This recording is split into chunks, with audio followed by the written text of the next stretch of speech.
Okay, mayong mudto na usab kanatong tanan Luzon, Visayas, Mindanao. Mayong mudto Philippines, may mudto world, may mudto universe. Ano na punta mga higala, tining atong tulumanon sa kahanginan CONA Catechesis on Air. O ako lang gihapon kini inyong ubos nga lagad Reverendo Padre Edwin Academia Akam. Abeno adlaw na usab karon nga Lunes, no? Pizza 9 na kini sa bulan sa Hunyo o June 9 na mahigala. Kumusta naman mo mahigala, no? Lang ginaot ko nga na kamong tanan sa Kapiskay Panglawas, walay sipon, walay ubo, walay hilanat, wala mo kabuhian din ha, wala mo kakaon o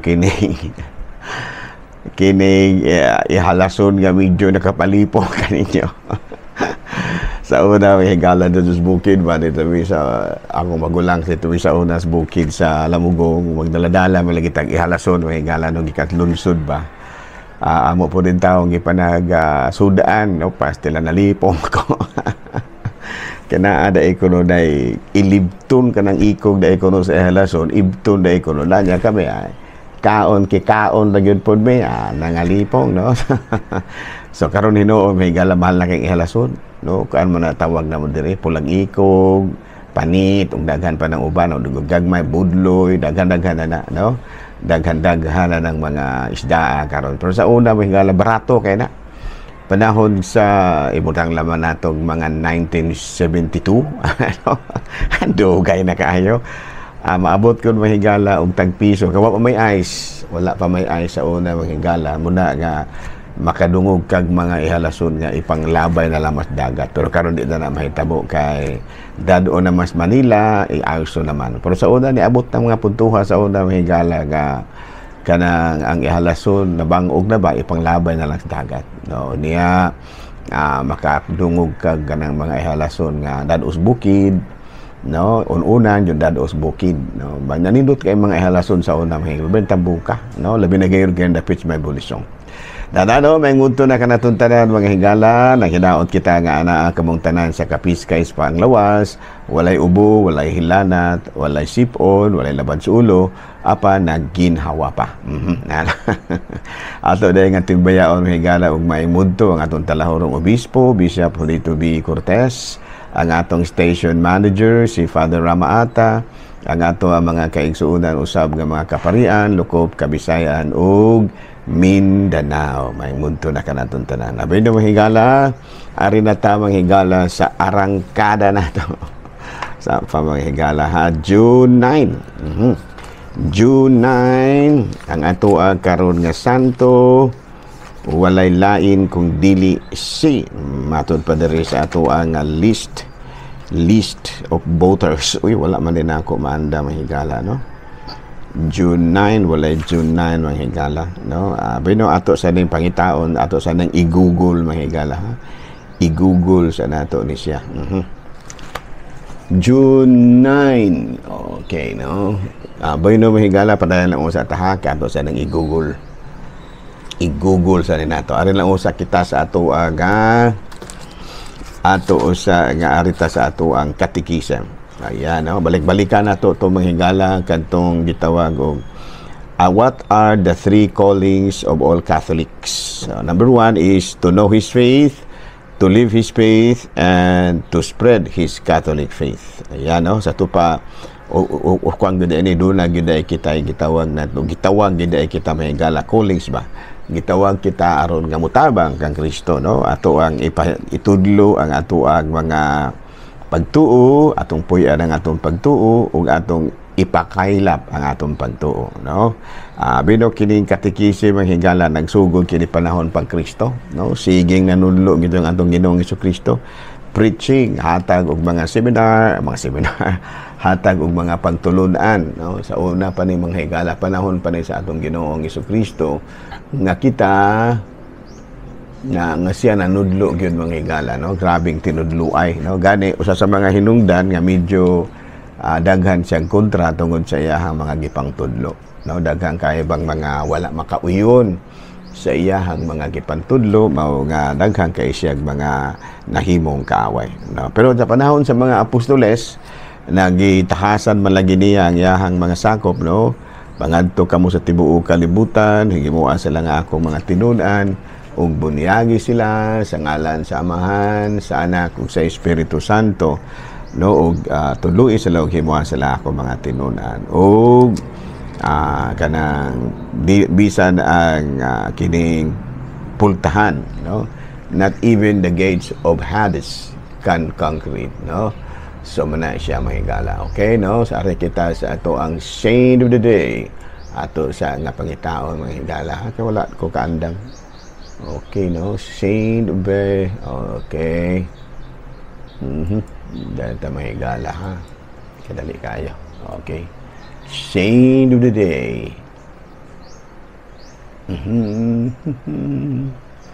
Bueno, higala. So, padayon kita, no, sa ato ang mga pagpanudlo, ang atong catechism. Parte kini mga higala sa ato ang topic, what are the three callings of all Catholics? Noon sa mangyod ang mga gitawag nato og kining tawag sa usa ka Katoliko. Number 1 is to know his faith, kinahanglan nga makasabot yun siya sa iyahang pagtuo, kinahanglan usab nga gawas nga makasabot siya sa iyahang pagtuo, kinahanglan usab nga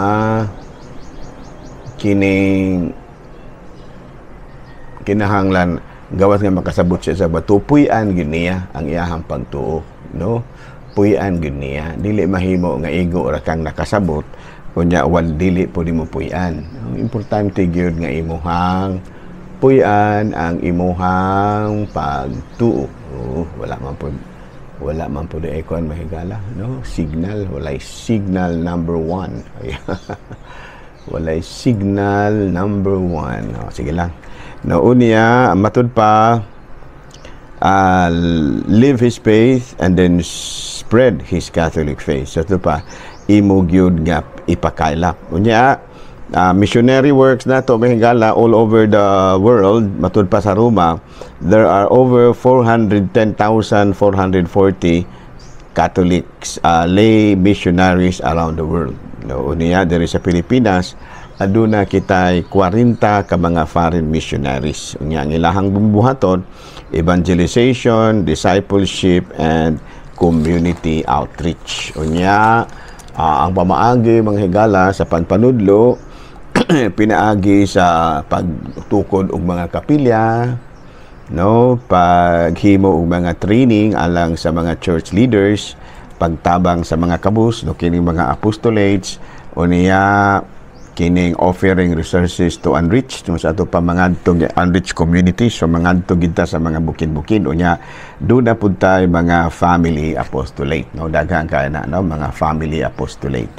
Unya sa katikisa mga higala, doon ay upat ka mga aspeto.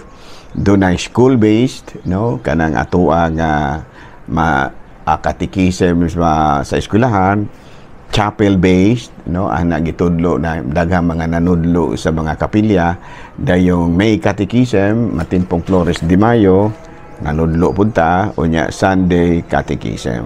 Unya, adunay duha ka level or kategorya ang gining natawag na itong catechism. Doon ay adult catechism, nagihatag pinaagi sa mga seminar workshop, mga recollection o mga retreat.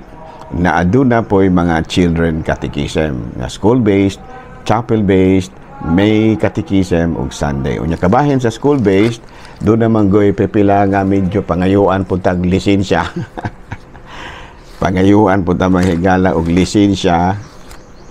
Koy mo lagi na, no? Nga nung nanudlo-tudlo man mo, tubag nga na naapod tayo mga gibasihan po mga higala, no? Sa ato ang pagpanudlo. No? Kung atong tanawon manghigala sa maning kuat partiha sa atong kuat mahigala, no? Sa Article 14, Section 3, Number 3, no?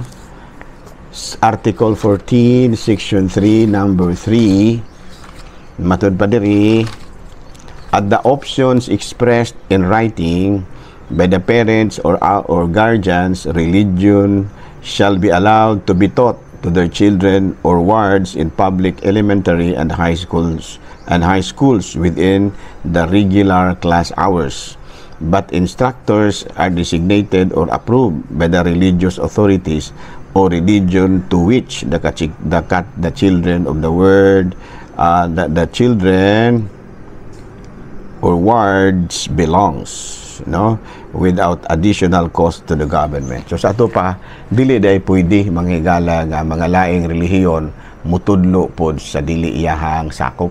So pananglitan mga Katoliko o niya iya yung tudluan po ng mga Protestante kabahin sa mga pagtulunan sa simbahan. O niya dili Katoliko ang iyang gitudluan, di na pwede.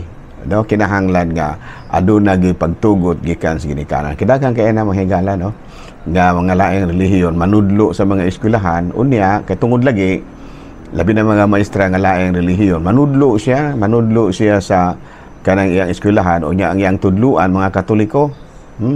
Dili na siya pwede, ma'am, ha, palitan ikaw laing kang relihiyon unya imong pugson gyud imong mga kahitabo na usa ka eskwelahan diri sa kini ang hina akong nahibaw-an nga nanudlo ang maestra kay fundamentalist man lagi siya, iyang pugso ng iyang mga estudyante pagpaapil, no, nanudlo sila mga fundamentalist group sila, mga gitawag nato mga sa maning fundamentalist groups, mga born again ba nga ilahang pang-imbitaron ang mga Katoliko unya ila ba nga hulga-hulgaon nga og dili mo apil hagbungon dili na siya maayo, ha, mao putang mga Katoliko dili po nato gamito ng ato ang atong authority, no, para nga manghulga kita, no, manghulga kita sa mga dili nato sakop, no. Kung Katoliko ra gawas kung adunay pagtugot gikan sa ginikanan no. Kung walay pagtugot gikan sa ginikanan, no, written, no, at the options expressed in writing by the parents or guardians, religion shall be allowed to be taught to their children or wards in public elementary and high school. O kanang uban mong kuan mo dikta nagpanudlo, walay pirma gikan sa ginikanan o kanang ingon na. So kinahanglan nga duna gi kanang permission gikan sa ginikanan in writing, may pirmado gyud, no.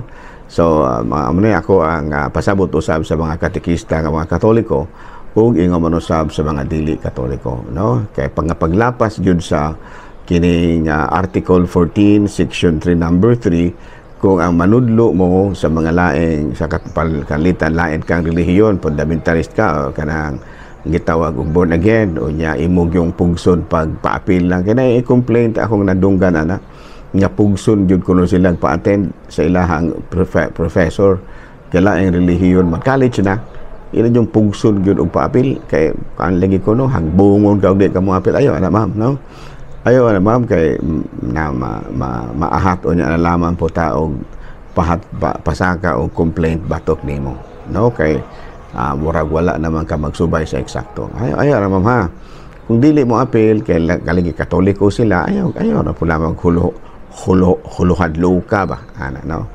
Abi na, no, padayon kita niya when it comes to kuan kining catechism sa ko na ginaingon daghan kaayong mga pamaagi, school based, chapel based, may catechism, Sunday catechism unya sa adult doon na po'y duha ka kategorya, adult catechism ug children catechism. Kining adult catechism pwede na natong i-integrate sa BEC. Okay, sige man lagi ta doon naman tay parish formation team nga maoy manudlo niya ato po laban nga i-appeal sa ato ang pagpanudlo ang adult catechism. Gawas nga ang atong parish formation team nagtudlo gyud kabahin sa parish formation when it comes to BEC community formation, ato na po lamang i-appeal ang catechism para sa mga dagko. Importante man na, no?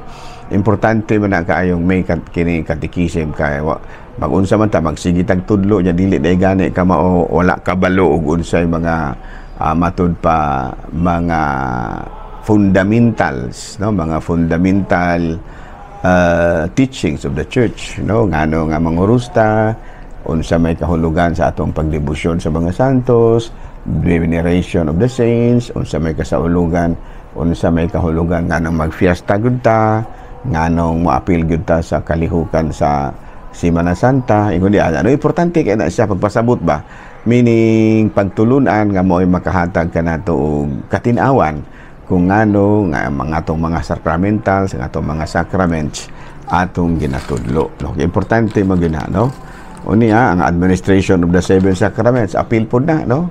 Nga ato gyud pod nga sa ato ang catechism kinahanglan nga pakumplituhon po nato pasabot nya padawaton gyud nato sila sa mga basic sacraments. Gawa siguro sa kanang gitawag og orden sa pagkapari kay kan man it's a lifetime decision o kining kasal ana, no? Pero kanang pabunyag, kumpisal, kumpirma, musimba o kanang hilog mo sakiton, importante kay na, no? Pwede ra na dili na kay siya gitawag na to og ordinaryo ra kay na, no? Kanang kabahig kasal medyo taas-taas gyud tag pangandam ana. Samot na gyud kining orden sa pagkapari. Pero kining bunyag, no, tatog yung awhagon nga magpabunyag yun, nga magpakumpirma gyud, nga maapil gyud og kiway catechism aron matudluan unsaon sa pagpangumpisal ug makahimo na sa unang pagpangalawat. Ingon ni ana, ha. So bana, so paningkamot ra gyud tayong mahigala nga magbinuotan ra gyud sa ato mga sakramento. Ilabi na nga ang mga basic sacraments importante kay na alang kanato, no? So bana, no, so unsa ganito ato ang topic karon, the three callings of a Catholic. So nya ang three callings of a Catholic: to know his faith, to live his Catholic, to know his faith, and to spread his faith. Unya, usa sa ato mga kalihukan aron ato lang mapuy-an mao gyud kining mga basic catechism in both adult and children. Unya, apil po ni ana ang mga basics workshop, mga seminars, no? Orientation seminar o yung manusab kining BEC, no? Basic Ecclesial Communities, o usana ni ana usab mao kining gitawag nato og pagdawat sa mga sakramento o unsa gani pa to kining gitawag nato og relevant ministries, no? Establishing churches, training church leaders, helping the poor, offering resources to unreached communities. Okay, no? Unya, kinahanglan nga sa atong mga pagkatikisem, atong hingusgan nga mudawat yun sila sa mga sakramento. Ang bunyag, wala rin problema na, no? Kay daghan man kayang mga tao man kabunyag. Kinilang kasal, kining kumpisal og pagsimba, medyo dagha awhagunon gining mga tao na, no? Kay matud palagi kulang kay sila sa kahibalo sa mahinungdanon niining mga sakramento ka. Okay? Bino din na lang una kita kutob, ha. Ako lang gihapon kini yung ubos nga alagad, Reverendo Padre Edwin Academia Akab manamilit na usap kadinyo ug manalangin kanato ang Dios nga makagagahom sa tanan, Amahan, Anak, Espiritu Santo. Tapos na ang misa, tapos na ang katekisis, dado nato ang kalinaw o gugma ni Kristo. Salamat. Maayong Mudto, Pilipinas.